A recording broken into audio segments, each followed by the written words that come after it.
אנחנו עוברים להרצאה האחרונה של מושב זה, ויש לי העונג להזמין את ידידי ושותפי למחקרים רבים, פרופסור דניאל שרוטר מאוניברסיטת מינסוטה במיניאפוליס, שירצה על נושא שהוא ביסוד כל המחקר על החברה היהודית בארצות האסלאם, ואין מי שעוסק באחדות האסלאם שאינו מתייחס לנקודה הזאת.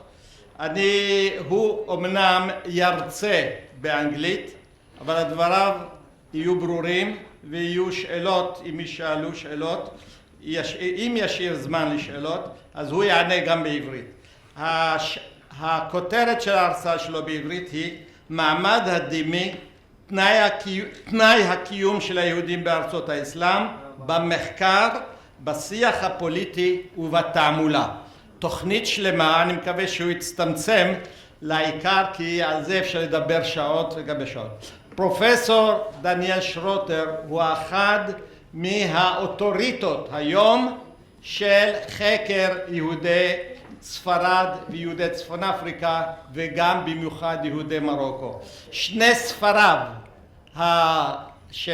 שהקדיש ליהודי מרוקו, הראשון על סוחרי המלך במוגדור במאה ה-19 ועל היהודי של הסולטן שעל מקנין, הם בהחלט אבני בניין בתוך כל המחקר הזה על יהודי מרוקו ועל התמורות שחלו בהם במאה ה-19 ובמאה ה-20. ניתן לו, הוא עכשיו גם מכין ספר יחד עם פרופסור בום על המלך מוחמד החמישי, או הסולטן אז שהיה מוחמד בן יוסף, ומקומו במלחמת העולם השנייה. לא מפעלו אלא מקומו, כי זה מעבר לפועלו. זה יהיה נושא ההרצאה שלי מחר, אבל אני לא אקדים את מה שהוא יגיד. תודה.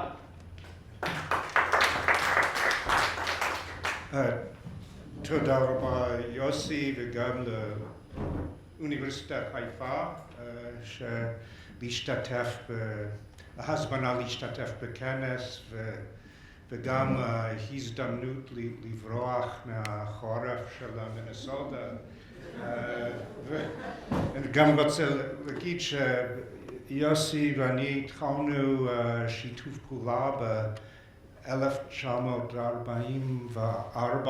לא, יש נולדת. כמעט, מה אמרתי? נכון, 84. אז השנה גמרתי את הדוקטורט שלי והתחלתי ללמד שנה אצל חיים זעפרני בפריז. ואני רוצה להגיד שהוא לא רק מורה שלי, אבל מורה של כולנו, ואני חושב שבלי יוסי ותרומתו לתחום שלנו לא היינו היום נמצאים פה. אז תודה רבה ליוסי. אז אחת להרצאה, ואני עובר לאנגלית.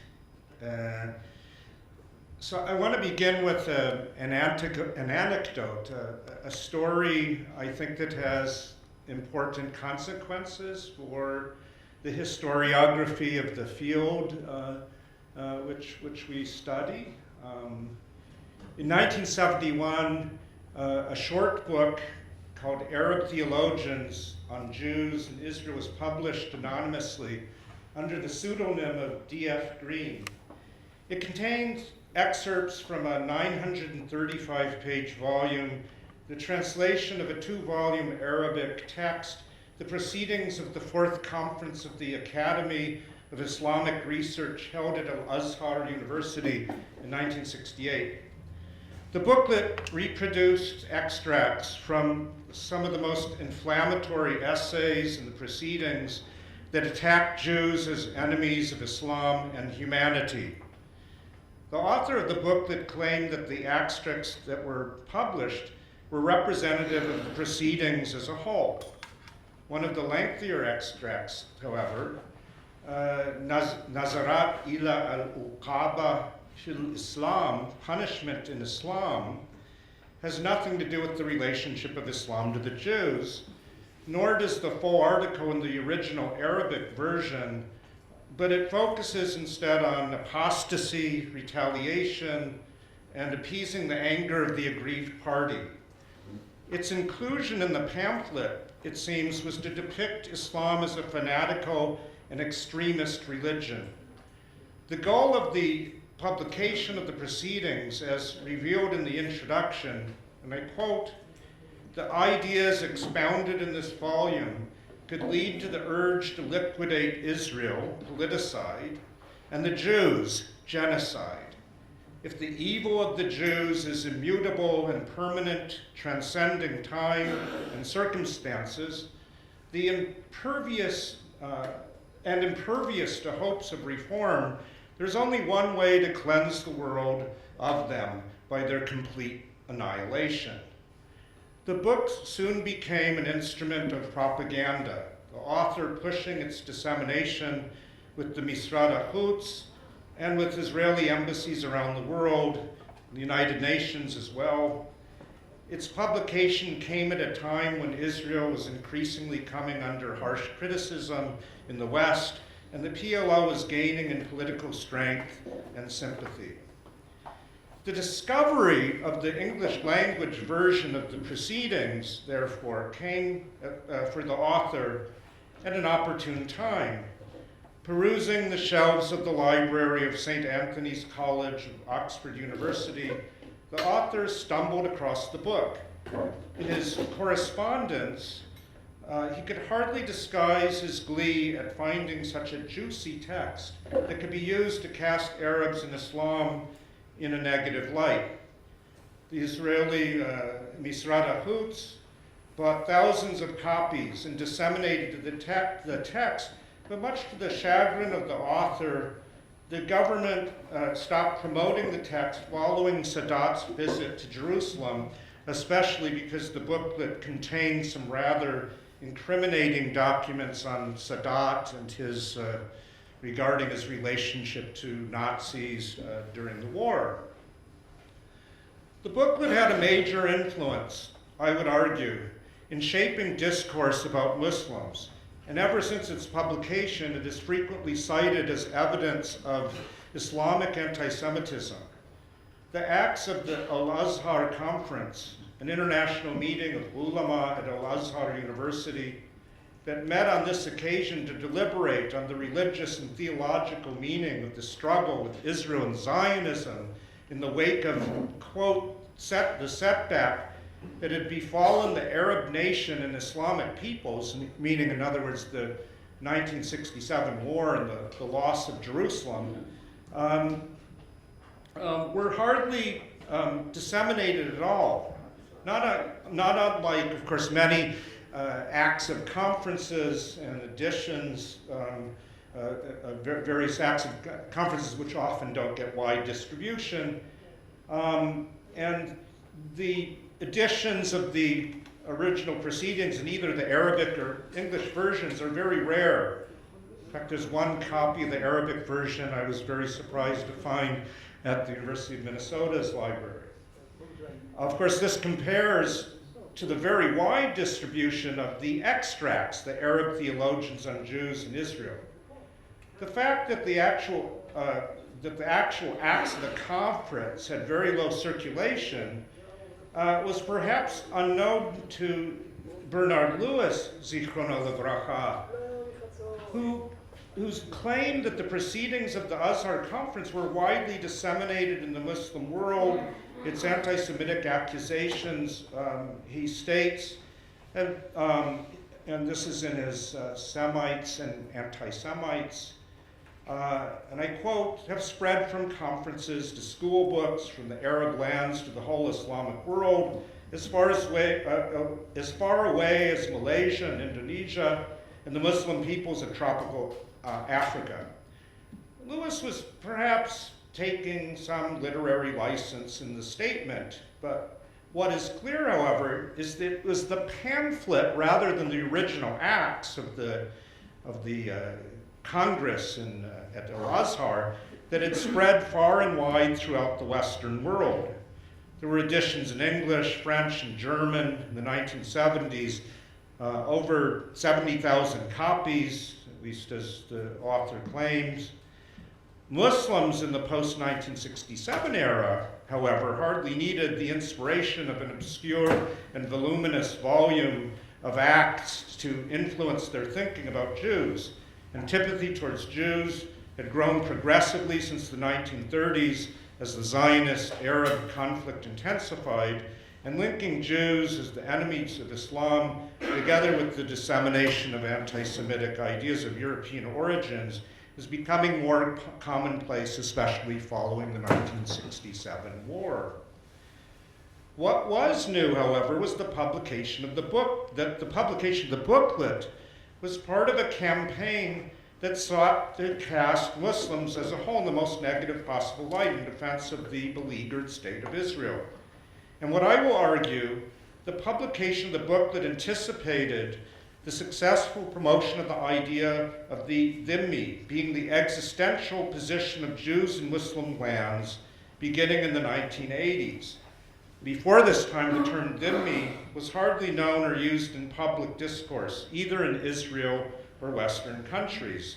It was, of course, well known to specialists on the Islamic world, and especially those working on religious minorities in Muslim-majority countries in pre-modern times.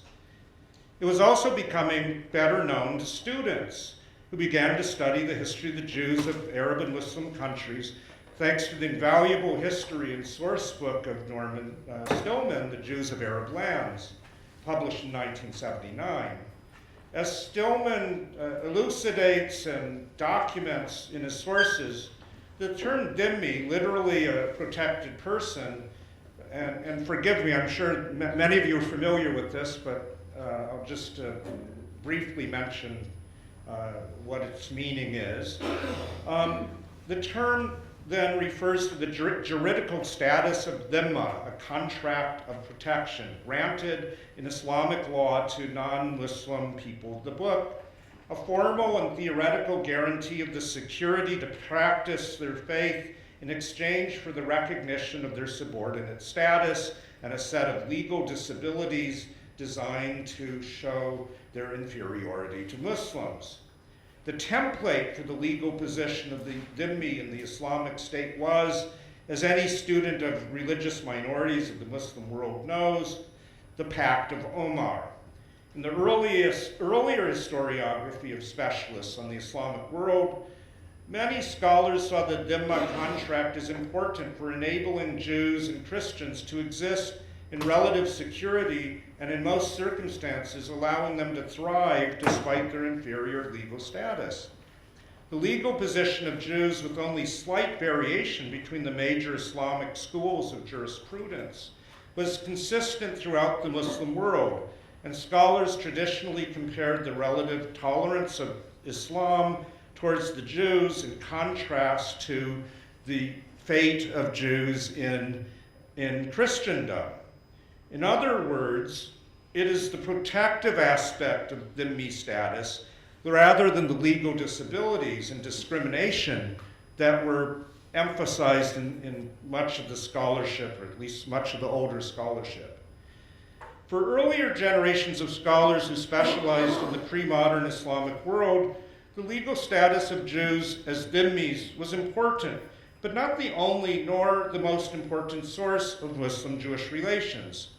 Moreover, as secular notions of citizenship transformed the legal framework of religious minorities in modern times, as was the case in the late Ottoman Empire or in countries under colonial rule, dhimmi status was abolished de jure, or in the case of Morocco, for instance, it was abandoned de facto.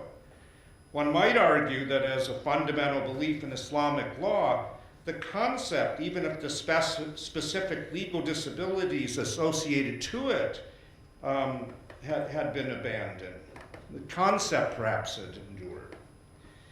Even after the establishment of colonial rule in Morocco, for instance, legal texts such as contracts or deeds continue to refer to the Dhimmi as a signifier, and rarely the Jew, al-Yahud, in agreements or transactions with, and they would then refer to, a Muslim. But this had become, at least in these kinds of texts, little more than a legal cliche. I would guess that in Muslim majority countries, the term and concept of dhimmi was little known outside the Muslim educated elite. And I would just add, just from many years of teaching this experience, often having Muslim students in my class, they have no idea of the term dhimmi. It's often the Jewish students who are aware of the term rather than the native Arabic speakers.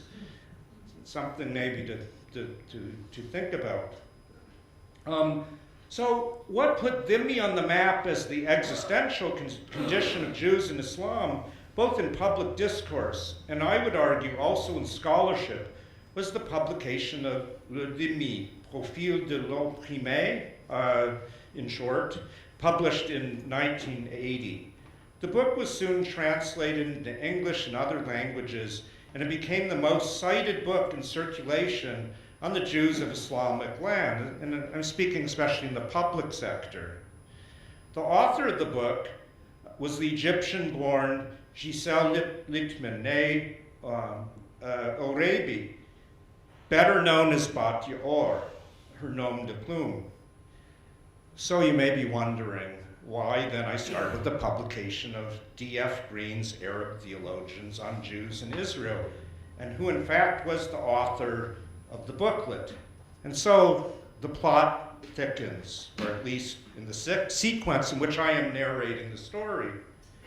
In the fourth edition of Arab Theologians, published in an electronic version in 2011, David Littman, husband of Bat Yaor, revealed that he was the joint author, together with the late Yehoshaphat Harkabi, who passed away in 1994, and then Littman died shortly after the electronic publication of his booklet in 2012.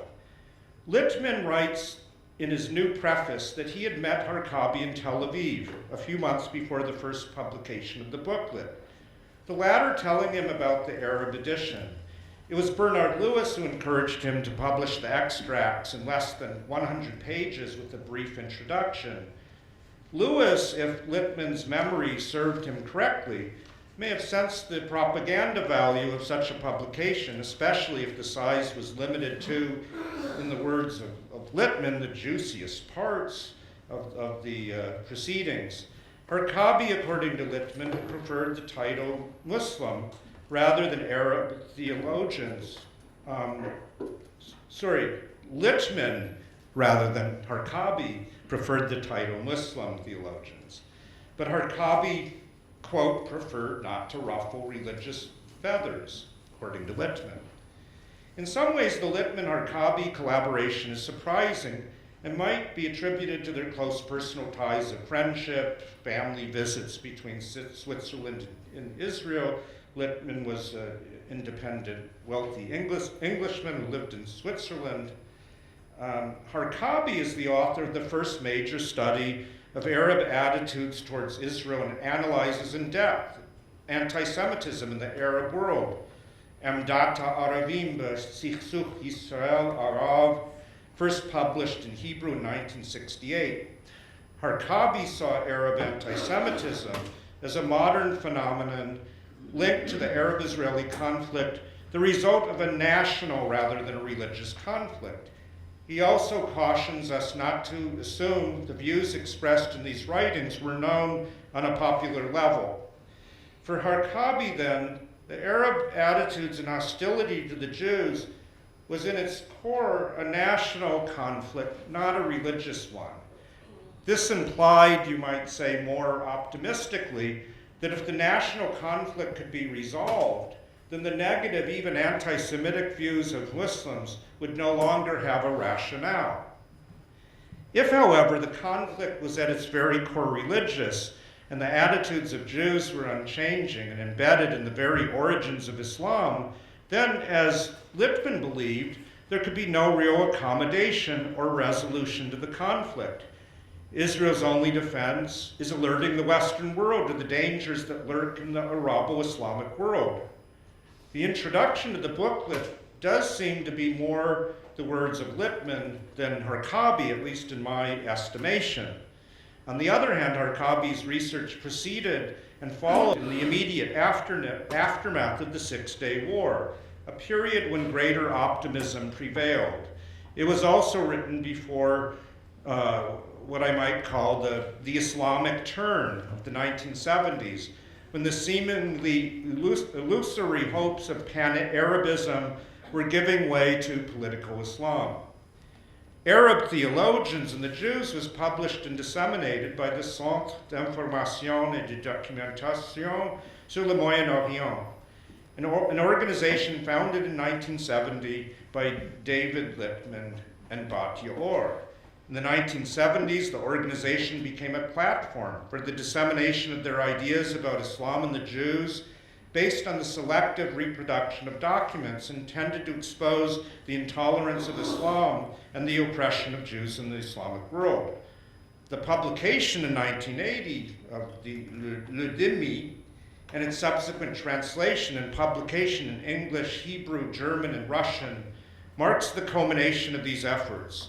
The book essentially makes the argument, substantiated by the weight of documentation from the earliest centuries of Islam through the 20th century, that the Dhimmi was the ontological condition of non-Muslims under Islam, a status that since the mid-1980s, Batya Or is referred to by the neologism dhimmitude, a term that has gained traction in the public sphere, and by scholars, not so much of the Islamic world, but scholars of anti-Semitism as a kind of moniker to connote Islamic anti-Semitism. In the Jewish public sphere, the term dhimmi was also about the oppression of Jews under Islam, and not Christians, though most of the sources in Batya Or's book are about the oppression of Jews. It was important for Batya Or to include Christians as well. This was not only because definitionally the Dhimmi was, from its very origins, about Christians as well, arguably even more importantly than Jews, but rather representing Islam as the oppressor of both Christians and Muslims was a discursive strategy to align the fate of Jews with Christians as common victims of Muslims in a civilizational conflict. It shifts focus away from Christian anti-Semitism and towards Islam, which is now depicted as essentially hostile to Jews, and this hostility is part of a larger hatred towards Western civilization, of which Israel is an integral part. Implied also in this representation is the idea that the animus towards Israel is rooted also in the idea that Israel itself is such a humiliation to Muslims because the former subservient dhimmis now became the rulers. This leaves for Muslims as the only possible solution, to borrow from Lippmann's comment, the liquidation of Israel and the genocide of the Jews. Though the book was not written explicitly as a defense of Israel or as propaganda to counter Israel's critics, its purpose was precisely that. More explicitly, the dhimmi as the existential condition of the oppression of Jews under Islamic rule also sought to counter the myth of the benevolence of Islam towards its Jewish minority, or at least to challenge the notion that the condition of the Jews experienced in Muslim lands compared favorably to their fate in Christendom. Ideas that were advanced by European Jews in post-emancipation Europe. Indeed, in the very same period, and in conjunction to the growing strength of the PLO, Palestinian scholars were producing increasingly sophisticated studies on the history of Jews and Zionism that emphasized the absence of anti-Semitism in the Muslim world where Jews had thrived. This is in contrast to the discrimination, as they depicted it, that Oriental Jews experienced in Israel. We see a kind of in these Palestinian publications, a sophisticated understanding, a somewhat sophisticated understanding of differences between Jews and so forth. So if being in the oppressed Dhimmi was the existential fate of Jews in Islam, then the continuation of life of Jews in Muslim lands is a historical impossibility. Muslim hatred of the Jews, therefore, had little to do with the Arab-Israeli conflict. It had always existed. Scholars on minorities in the Muslim Middle East were, for the most part, critical of Bat-Yaor's work. Oh, okay, I'm almost finished here. Especially because of its polemical tone. At the same time, they accepted the general revisionism of the work, in contrast to either the older paradigm of the pro-Islamic Jews or the newer Arab apologetics of the benevolence towards Jews in Muslim lands. Life for Jews was far from rosy, indeed just as bad as in medieval Christendom. And while Lewis and other historians reject Yaor's portrait of the immutable hatred of non-Muslims in Islamic beliefs, attributing the intensification of hatred to the Israeli-Arab conflict, nevertheless, many scholars were in agreement with some of the book's general premises, or at least accepted its general usefulness as an instrument to defend Israel's position in the world. Dhimmi then, as the existential condition of the oppressed Jew in Islam, as part of the larger civilizational divide, has framed debates about the experience of Jews in the modern Middle East and North Africa. It accounts for the inevitability of emigration, or the liquidation, a term sometimes used, chisul, of Jews from Arab lands in the modern period. For as Dhimmis in Islam replaced by the notion of second-class citizens, in the modern Arab or colonial state, integration in civil society could never happen, hence the inevitability of emigration, leaving the lands of exile. So I focused my attention at the beginning of my talk on what today might be regarded as a rather insignificant booklet, Arab Theologians, and the subsequent publication of a polemical work, the Dhimmi, both intended to raise alarms to the dangers that Israel faces in the world by casting Islam in the most negative possible light. Both Littman and Yaor saw this also as a campaign for human rights. And more than 40 years later, scholars are still collecting and translating sources and publishing works on the oppression of Jews as dhimmis in Muslim lands that led inexorably to the forced deporture as refugees fleeing their native lands. This narrative, which continues to shape historical inquiry on the history of Sephardi and Mizrahi Jews, is intertwined with the politics of the present. And I have examples I could certainly give on this. So I want to just say a few words of conclusion, that the intention of my intervention today is not to evaluate necessarily the merits of this campaign or the propaganda efforts deployed, but rather to suggest that when research and politics are so closely intertwined, even unwittingly, there are consequences for the development of the field that we are assessing in this conference. It leads to a very tendentious and teleological view of the history of Jews in Muslim lands that ignores, I think, a much richer and complex history of Muslim-Jewish relations, one which cannot be subsumed into a trajectory of inevitable departure.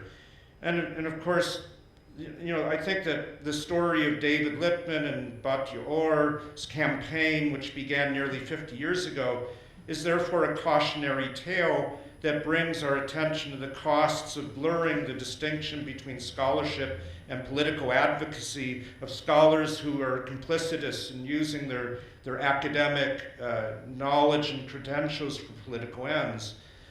Just on a final personal note, since the purpose of the conference is to examine what has been done in the field in the past 40 years and the directions for future, the purpose of my expose is not certainly to dismiss. I want to really acknowledge the superb work that has been done in the study the Jews of the modern Middle East and North Africa, and feel very much a privilege to be a part of this pioneering generation of scholars that has begun some 40 years ago at a time when there was practically no research at all done on the Jews of the modern Middle East and North Africa.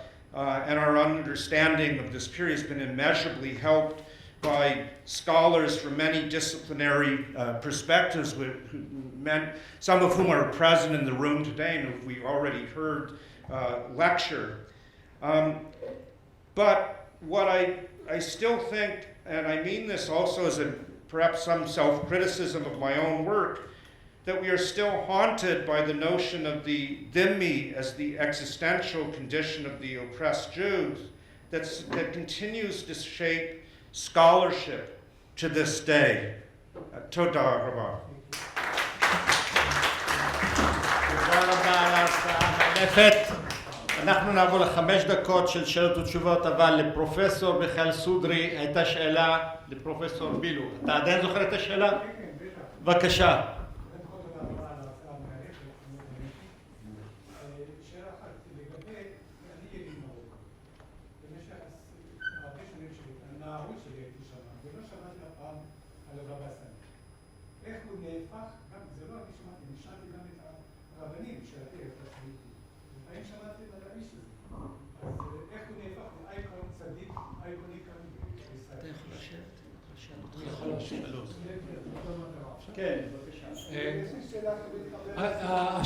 השאלה היא מאוד במקום. אין ספק שבישראל בבא סאלי הפך להיות צדיק לאומי, ובמותו עוד יותר מאשר בחייו.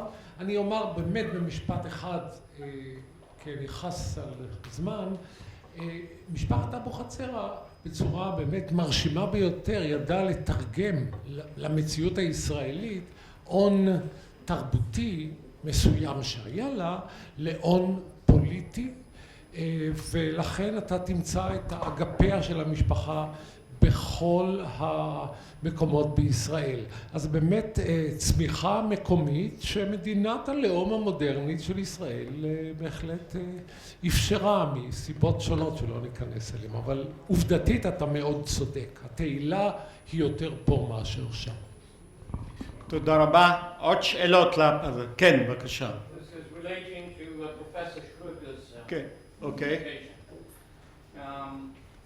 Wolfhampton University softball. I think, first of all, I have an observation on what you said, and then I would like to add a remark which I think that should be taken into consideration.